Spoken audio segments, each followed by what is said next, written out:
Le balai a démarré dans la nuit pour se prolonger toute la matinée. Sur les 15 hectares de verger, ces jets d'eau ont une mission, limiter au maximum l'effet du gel. La nuit dernière, dès 22h30, Jules Biscon a été alerté par ce boîtier. La température avait drastiquement chuté. Une fois qu'on a ce seuil qui est atteint, il nous envoie le message. On vient sur le verger, relever les différentes températures et déclencher avant le début du gel. L'an dernier, le verger de Mondragon a fait une croix sur plus de la moitié de sa production. Cette saison, après 3 nuits de gel à moins 4 degrés, il est encore difficile d'estimer les dégâts, même si de premiers signes commencent à apparaître. Là, par exemple, sur un arbre qui n'a pas été protégé, au bout de la 3e nuit, on commence à voir en fait, les premiers signes avec tous les organes en fait, de la fleur qui sont beaucoup plus fragiles, qui ont commencé à changer de couleur et qui sont morts en fait.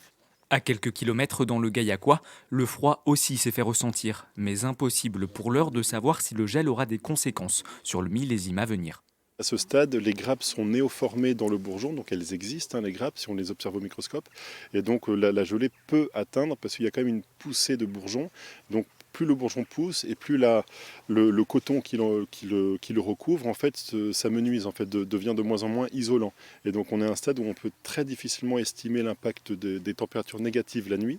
Mais la profession veut rester optimiste. Cet épisode de gel s'annonce moins dramatique que le précédent.